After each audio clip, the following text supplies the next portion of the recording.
जी बिस्मिल्लाहिर्रहमानिर्रहीम। प्यारे दोस्तों, साथियों और बुज़ुर्गों, अस्सलाम वालेकुम रहमतुल्लाहि व बरकातहू। प्यारे दोस्तों, उम्मीद करता हूँ आप सब खैरियत से होंगे। अल्लाह रब्बुल इज़्ज़त आप सबको अपनी ज़ुबान में रखे। आपकी दुआओं से अल्हम्दुलिल्लाह मैं भी आपके सामने हूँ। अल्लाह ताला ने मोहलत दी और तौफीक दी तो आपसे बातचीत का एक नया बहाना मिल गया। प्यारे दोस्तों, पिछले दिनों मेरी एक वीडियो आई थी जिसमें प्रेल और मसेल के बारे में बताया गया था। तो उस वीडियो के बाद काफ़ी असाज़ा से मेरी और डिटेल में बात हुई। उसमें कुछ असाज़ा ने बाकायदा इस चीज़ को बड़ा पसंद किया, अप्रिशिएट किया कि आपने नए आने वाले जो इस शौक़ में नए आने वाले शौकीन हैं उनको बताना शुरू किया। मैं सबका मशकूर हूँ। एक बार इसी टॉपिक पर मज़ीद गुफ्तगू हो रही थी तो बातों में से कुछ बातें निकली, सोचा कि आप लोगों से शेयर करता हूँ। प्यारे दोस्तों, बाज़ औक़ात इस तरह से होता है कि वीडियो का जो मतन है, जो मटीरियल है, वो मैं काफ़ी देर पहले मैं सोच के रखता हूँ कि इसमें क्या क्या कंटेंट्स होने चाहिए, लेकिन एन टाइम पर मैं कोई ना कोई चीज़ उसमें से मिस कर जाता हूँ और याद नहीं रहती। तो ये अक्सर मेरे साथ हुआ और बाद का इस तरह भी होता है कि बड़ी बड़ी कीमती चीज़ें रह जाती हैं। तो प्रेल और मसेल के मौजू में भी कुछ ऐसी चीज़ें थीं जो मैं आपसे शेयर करना चाहता था, लेकिन उस वक़्त मेरे जहन में ना रहीं, जिसकी वजह से मैं आपसे शेयर नहीं कर पाया। तो प्यारे दोस्तों, उसमें प्रेल कबूतर का जो उस वक़्त हमारे सीनियर उस्ताद ने उस वक़्त एक बड़ी आसान निशानी बताई। उसने कहा, बेटे कहाँ 19-20 निशानियाँ देखते रहोगे, एक निशानी मैं तुम्हें प्रेल और मसेल की बताता हूँ। उन्होंने कहा, इसको उल्टा करो, इस तरह उल्टा करो जिस तरह आजकल हम टीका लगाते हैं।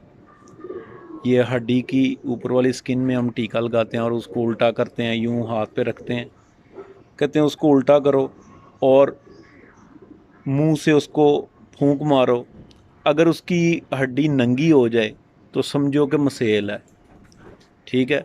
और अगर 2-3 फूंके मारने के बावजूद आपको हड्डी ना मिले, पारी पार मिले, तो समझे प्रेल है। बड़ी प्यारी और बड़ी खूबसूरत उन्होंने बात बताई और बड़ी प्यारी टिप दी। इस टिप पर मैंने इसका बड़ा फ़ायदा भी उठाया। अच्छा, अब प्रेल मसेल पर मज़ीद कुछ बात कर ली जाए तो प्यारे दोस्तों, बात ये है कि प्रेल और मसेल क्या दोनों में कोई हामी है जो एक दूसरे के बगैर उड़ते नहीं हैं? दोनों अल्लाह की बनाई हुई महलूक हैं और अल्लाह ताला ने उनको पैदा किया है, तो क्या उनमें कोई हामी है जो हम लोग मिला के पूरा करते हैं उसको? ऐसा बिल्कुल नहीं है। उन दोनों में हामी नहीं है।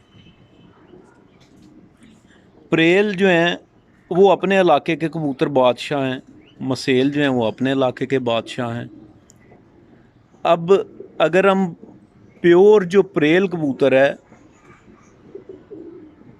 अगर हम उसको उड़ाते हैं तो वो यकदम हाइट पकड़ेगा, क्योंकि उसके ऊपर सारे पार ही पार हैं और उसका बॉडी टेम्परेचर जो है वो बहुत हाई होता है।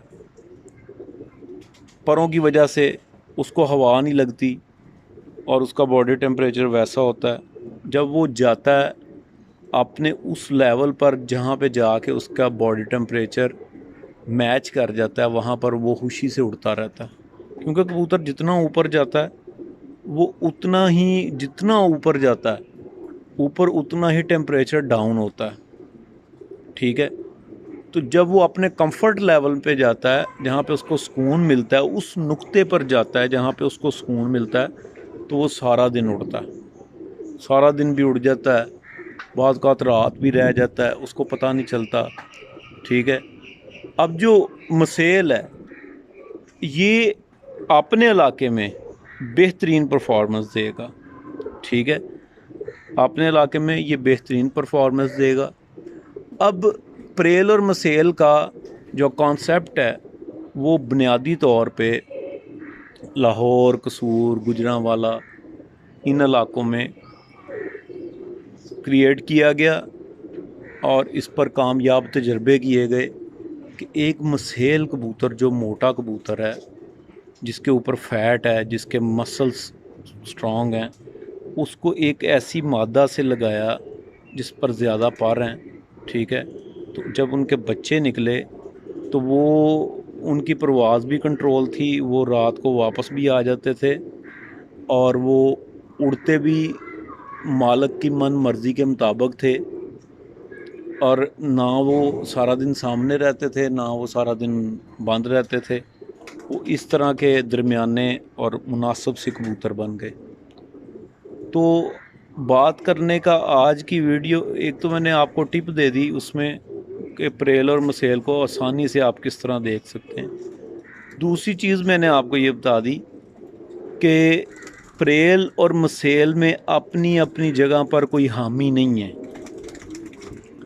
لیکن یہ اپنے اپنے علاقے کے بادشاہ ہیں، پروازی کبوتر ہیں، لیکن یہ ہم لوگوں نے اپنے علاقے کے مطابق ان کو ڈالنے کے لیے پریل کو اور مسیل کو ہم نے کراس کیا، کراس کر کے ہم نے اپنے مطلوبہ نتائج حاصل کیے، ٹھیک ہے۔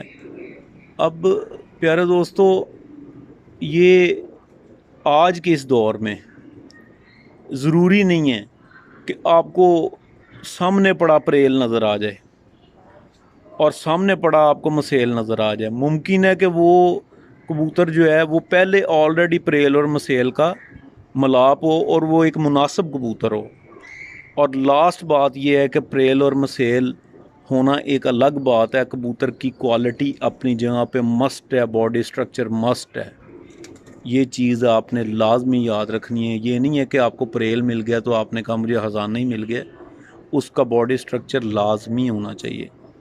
امید کرتا ہوں آپ سب کو یہ ویڈیو پسند آئی ہوگی، جس کو نہیں آئی پسند، جس کو کوئی ریزرویشنز ہیں وہ کمنٹس میں دیں، انشاءاللہ تعالی اس پر بھی بات چیت کریں گے۔